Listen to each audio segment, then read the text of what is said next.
मेरा नाम अजय ओली है और मैं पिथौरागढ़ उत्तराखंड से हूँ। एंड अभी हमने 22 अक्टूबर को एक जागरूकता अभियान शुरू किया था जो कि एंटी चाइल्ड लेबर और चाइल्ड बेगिंग पे पूरा बेस था। इसका मेन मोटिव ये था कि पूरे देश में हम लोग रिसर्च प्रोग्राम कैंपेन कर सकें कि जिसे हम जान सकें कि क्या क्या परेशानियां या क्यों ये चाइल्ड जो बाल भिक्षावृत्ति है या बाल श्रम हमारे देश में हो रहा है। वैसे मैं 29 सितंबर 2015 से इस पे नंगे पांव पैदल यात्रा कर रहा हूँ पूरे देश में। 10 साल हो गए हैं मुझे और करीब 1 लाख किलोमीटर से ऊपर की यात्रा मैं ऑटोमेटिकली अभी तक कर चुका हूँ इसको लेकर।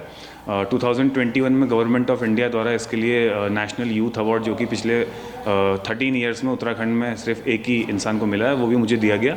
और 2018-19 में Limca book of world record और इंडिया बुक ऑफ रिकॉर्ड भी इसके लिए दिया गया, जो कि लार्जेस्ट बेयरफुट वॉक रही मेरी। एंड इस पूरी जर्नी के दौरान जो पिछले 60 दिनों में हमने किया है, इसमें हम लोगों ने उत्तराखंड के टनकपुर से अपनी यात्रा शुरू करी और नीचे केरला तक हम लोग गए। केरला में हमने कासरगोड एक जगह है वहाँ तक किया। वहाँ से केरला से फिर हम वापस ऊपर को आए और जम्मू और कश्मीर तक हम लोगों ने ये पूरा प्रोग्राम किया। उसके बाद फिर जम्मू कश्मीर से हिमाचल से फिर हम लोग यहाँ उत्तराखंड देहरादून में एंट्री की। तो इस पूरे के पूरे कैंपेन में हम लोगों ने जो सबसे इम्पॉर्टेंट चीज़ करी वो ये किया कि हम लोगों ने नियरली 9 के आसपास सोशल क्लब्स बनाए कि जहाँ जहाँ पर इस तरह के बच्चे हमको देखने को मिले, उन बच्चों को हमने रिकवर किया, जो कि एक चाइल्ड हेल्पलाइन नंबर भी होता है 1098, उसको हम लोगों ने काफ़ी बड़े लेवल पे प्रचार किया उसका, और कोशिश करी कि जो बच्चे हैं हमारे यूथ है उसको इस पूरे के पूरे प्रोग्राम से कनेक्ट किया जाए। नियरली 70,000 के आसपास बच्चों से इस पूरे के पूरे अभियान में मिलने का मौका मिला। स्पेशली इस कॉलेजेस, स्कूल्स और यूथ ग्रुप्स हम लोगों ने इसमें अपने कवर किए। एंड पूरे इस प्रोग्राम में नियरली चंडीगढ़ में हमको एक ऐसा स्लॉट भी मिला जहाँ पे बहुत सारे बच्चे आउट ऑफ स्कूल थे, तो उनको हमने सोशल डिपार्टमेंट जो है पंजाब यूनिवर्सिटी का, उनके साथ मिलकर स्कूल तक पहुँचाने का जो काम है उस पर भी हम लोग अभी काम कर रहे हैं। इसके अलावा उनके लिए ऑनलाइन क्लासेस जो एजुकेशन है वो हमने शुरू कर दिया। तो जो कैंप था हमारा वो एजुकेशन ऑन व्हील्स कैंपेन था, तो जहाँ जहाँ पे हम लोगों ने बच्चों को पढ़ाई से जोड़ा। तो ये पूरा का पूरा सर्वे रहा सर।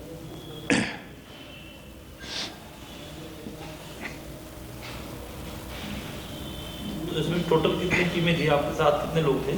सर बेसिकली इस बार हम लोग 2 लोग थे इसमें। तो क्योंकि हम लोग ये इस पूरे प्रोग्राम का एक डॉक्यूमेंट करके एक डॉक्यूमेंट्री भी गवर्नमेंट ऑफ इंडिया और गवर्नमेंट ऑफ उत्तराखंड को सबमिट करेंगे कि जो हमने इस पर निकाला है इस पूरे प्रोग्राम के दौरान। तो 2 लोग थे, पैदल सिर्फ मैं चलता हूँ और साथ में एक हैं सूरज सर, वो उसको पूरा डॉक्यूमेंट करते हैं। सर आपको यात्रा के दौरान किस तरह की दिक्कतें आई और किस तरह से सरकार या अन्य लोगों का सहयोग मिला? इसमें जो गवर्नमेंटल सपोर्ट था वो ठीक रहा पूरे के पूरे कैंपेन के अंदर, क्योंकि बहुत बड़े लेवल पे हम लोगों ने कोशिश किया था कि गवर्नमेंट को इसमें इंक्लूड करके ही हम लोग काम करें, क्योंकि सरकार ऑटोमेटिकली इस पे बहुत काम कर रही है। लेकिन सर्व शिक्षा अभियान कहीं कहीं पर इसलिए भी फेल हो जाता है क्योंकि हमारा बच्चा एडमिशन तो ले लेता है, लेकिन उसके बाद वो दोबारा भिक्षावृत्ति और जो बाल श्रम होता है उसमें लिप्त हो जाता है। उनको खाना मिल रहा है लेकिन वो पढ़ाई नहीं कर पा रहे। तो गवर्नमेंट का अच्छा सपोर्ट रहा पूरे कैंप के दौरान। और जो परेशानियाँ आई वो ये थी कि नॉन फंडेड ऑर्गेनाइजेशन था, मतलब कैंपेन था। तो हम लोगों ने अपने हेल्प के लिए PCM वर्ल्ड वाइड से हेल्प मांगी थी इसके लिए, तो उन्होंने इसमें हमें हेल्प भी किया और उनके साथ काफ़ी अच्छा रहा ये कैंपेन। मैक्सिमम हम लोग जो फ्री, जहाँ पे हमारा गुरुद्वाराज और ये सब जगह थी, वहाँ पे हम लोग स्टे कर रहे थे ताकि जो खर्चा हो वो कम से कम हो। और जो एक्सपेंसेस आए वो ट्रैवलिंग के आए। लोगों ने बहुत सपोर्ट किया, मतलब जिनके साथ हम लोगों ने प्रोग्राम किए, जिनके साथ हमने सेशंस किए, वो बहुत सपोर्टिव था। स्पेशली हमने 10th से ऊपर वाले बच्चे और जो कॉलेज के बच्चे होते हैं उनके साथ इस पर मुख्य रूप से काम किया और उन लोगों ने काफ़ी सपोर्ट किया। अब तो जैसे हम लोग अभी कोटा, चंडीगढ़, इन सब जगहों से होकर आ गए हैं, लेकिन वहाँ पे अभी भी एक्टिवली वो लोग इन बच्चों को रेस्क्यू करने का काम कर रहे हैं। तो ये बहुत ही एक फ्रूटफुल जो था इंसिडेंट रहा हमारे लिए। क्या नाम बताया था आपने अपना? मेरा नाम अजय ओली है सर। अजय ओली जी, इतना लंबा सफ़र आप तय करते हैं, ये सफ़र आप किसके लिए तय करते हैं? सर बेसिकली मैंने जब ये स्टार्ट किया था जर्नी, तो उस वक्त एक छोटी सी बच्ची को मैंने अडॉप्ट किया था। 3 महीने की थी वो। उनके घर में 4 लड़कियां थी, वो 5वीं थी। बट कुछ मिसहैपनिंग ऐसी हुई कि उस लड़की की डेथ हो गई। वो परिवार पूरा माइग्रेट हो गया, उनसे दोबारा कभी मैं मिला नहीं। लेकिन वो एक बहुत बड़ा इंसिडेंट था मेरी लाइफ में। तो वहाँ से मैंने अपनी एजुकेशन, मेरा masters in hospitality and human resource है, उसको एक साइड मैंने अपने काम के लिए यूज़ किया और पूरा का पूरा जर्नी जो है मैंने वहाँ से स्टार्ट किया, सिर्फ और सिर्फ समाज के लिए। मुझे लगा कि कुछ ऐसा करना चाहिए जो आम जन से हटकर हो। इतना बड़ा दायरा क्यों लिया? ये बेसिकली ऐसा है, मुझे लगता है कि किसी भी काम को छोटे लेवल पे नहीं करना है, जितना ज़्यादा लोगों को हम जोड़ सकें। और हर जगह मुझे एक जैसा एनवायरनमेंट भी नहीं मिलता है। मैं बेसिकली पिथौरागढ़ से हूँ, तो जब स्टार्ट किया था तो लखनऊ से किया था। तो लखनऊ से पिथौरागढ़ आने का मौका मिला, तो वहाँ पे दिखे कुछ बच्चे परेशानियों में, कुछ अपने लोग दिखे, तो उन्होंने कहा पहले अपने घर के लिए करो, जहाँ आप रहते हो पहले वहाँ के लिए सोचो। तो वहाँ पे काम शुरू किया। तो फिर उसके बाद पहाड़ों में मैं इससे पहले 35 यात्राएं कर चुका हूँ उत्तराखंड की, जिसमें करीब 27 से 28 यात्राएं हैं। तो मैं काफ़ी घूमा इन सब जगहों पे। तो जितना ज़्यादा लोगों से मिलता हूँ उतना ज़्यादा कनेक्टिविटी बनती है। तो अभी पूरे देश में करीब 1300 से ऊपर ऐसे लोग हैं जो अलग अलग जगहों पर छोटा छोटा काम अपने लेवल पे इसको लेकर कर रहे हैं। एक बात मुझसे बुरा तो नहीं मानेंगे? बिल्कुल नहीं सर। हमारे यहाँ सौरभ जोशी एक यूट्यूबर जी नेशनल लेवल पे काम करता है, जी 30 मिलियन फॉलोअर। जी बट अगर हम पूछें कि स्टेट के लिए आपका योगदान क्या है, जी स्टेट को आपको क्या मिल रहा है? जी 30 मिलियन फॉलोअर होने के बाद भी बहुत फॉलोअर है, स्टेट को क्या मिल रहा है? जी तो उसमें सौरभ जोशी के पास में कोई जवाब नहीं। जी ऐसे मैं आपसे जानना चाह रहा हूँ कि भाई आप नेशनल लेवल पे काम कर रहे हैं, लेकिन जिस राज्य के आप हैं, जी जिस राज्य ने आपको इतना बड़ा किया है, उस राज्य के लिए क्या योगदान? सर, मैं आपको बताना चाहूँगा कि जैसे मैंने बताया आपको कि मैंने वैसे तो ये अभियान जो है वो लखनऊ से शुरू किया, यूपी से। लेकिन क्योंकि मैं उत्तराखंड का हूँ तो मैंने यूपी में अपना सारा काम वाम सब छोड़ के, अपना जॉब्स और जो भी था सब हटा के, मैं डेडिकेटेडली पिथौरागढ़ में ही रहता हूँ आज की डेट में। एजुकेशन ऑन व्हील्स जो मैं कैंपेन बता रहा हूँ 2017 में हम लोगों ने स्टार्ट किया था। जो बच्चे अभी स्कूल नहीं जा पाते हैं, भिक्षावृत्ति या बाल श्रम में लिप्त हैं, और उनके पेरेंट्स को परेशानी भी है कि वो अपने बच्चों को स्कूल भेज देंगे तो यार उनका खर्चा कैसे चलेगा, काम कैसे होंगे, ऐसे बच्चों को पहले तो हम 1098 पे रिपोर्ट करते हैं। उसके अलावा अगर कभी भी आपकी नॉलेज में ऐसा आएगा, अगर कभी आप उस साइड जाएंगे तो आपको पता चलेगा कि पिथौरागढ़ के अंदर हर एक बच्चे को हम लोग उसके घर जाके, उसकी झुग्गियों में जाके, या जहाँ पर भी वो होता है वहाँ जाके पढ़ाते हैं।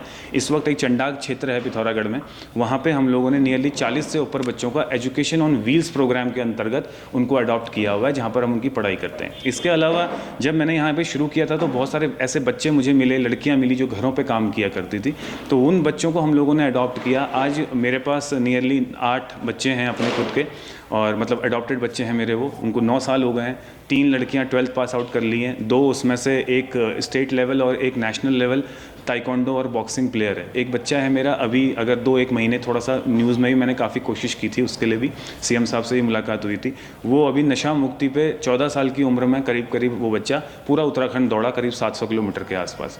तो मेरा जो प्राइम मोटिव है सर वो यही है कि सबसे पहले तो उत्तराखंड सिटी, उत्तराखंड में जब ये मुक्ति प्रोग्राम लॉन्च हुआ था हमारे डीजी अशोक सर द्वारा, तो उससे 1-1.5 साल पहले हम लोग उन्मुक्ति करके एक कैंपेन था।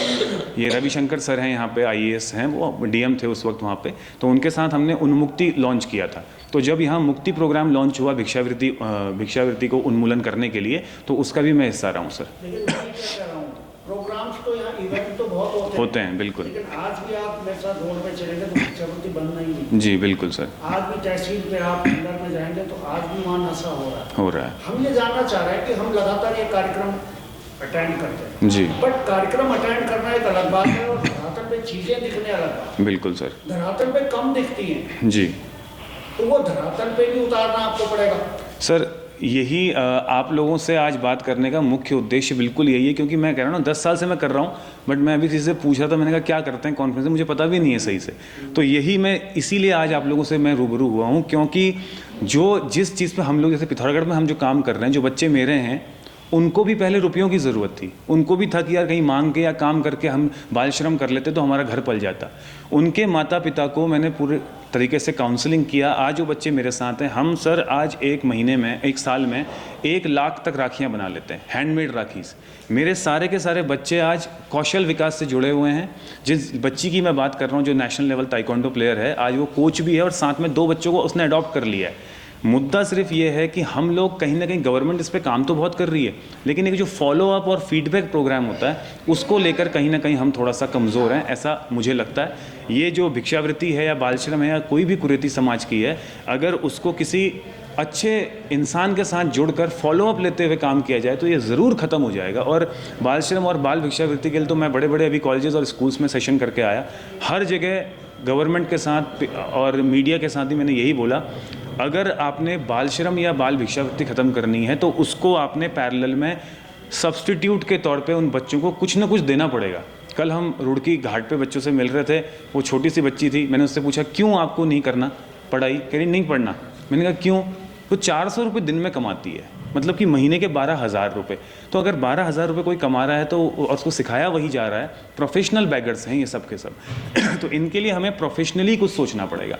लेकिन इसमें मेरा एक सवाल है। जी सर। देखिए भिक्षा मांगना नहीं चाहता है जी। 400 रुपये पर डे कमाती है, बिल्कुल हमें ये भी तो सोचना पड़ेगा या हमें गवर्नमेंट के साथ कुछ ऐसा करना पड़ेगा कि आदमी भिक्षा मांग क्यों रहा है, यानी कि एग्जैक्टली इनकम नहीं है, बिल्कुल अपने परिवार को पालने के लिए पैसा चाहिए। जी। अब सरकारें इस ओर ध्यान कहाँ दे रही है? नहीं दे रही। स्वरोजगार और रोजगार पे ही आ जाती है। अगर रोजगार और स्वरोजगार सरकार दे तो भीख क्यों मांगेगा? बिल्कुल सर, ये बिल्कुल आपकी सही बात है, लेकिन जैसे कि मैंने बताया कुछ लोग सर प्रोफेशनल बैगर हैं। प्रोफेशनल बैगर क्या होता है कि इनके माता पिता तो घर में आराम से हैं और इसमें 80 से 90% माइग्रेंट्स होते हैं जो कि यूपी और बिहार साइड से और ऊपर साइड से हमारे यहाँ आते हैं, दिल्ली साइड से। ये माइग्रेंट्स हैं और ये प्रोफेशनल बैगर हैं।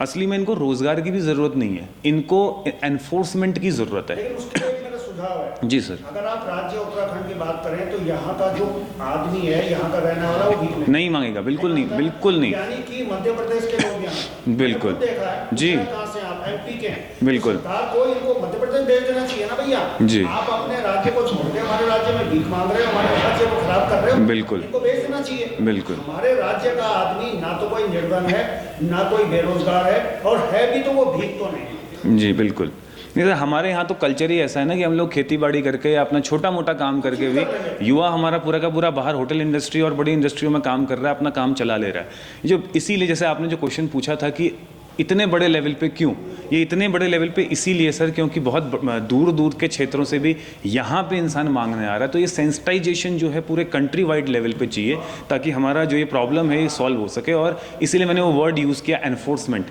तो अगर गवर्नमेंट लॉ के साथ साथ एनफोर्समेंट भी करेगी इसमें तो ऑटोमेटिकली जो प्रॉब्लम है सॉल्व हो जाएगा सर। भारत न्यूज़ लाइव से जुड़ने के लिए इसे लाइक, सब्सक्राइब और बेल आइकन दबाएं।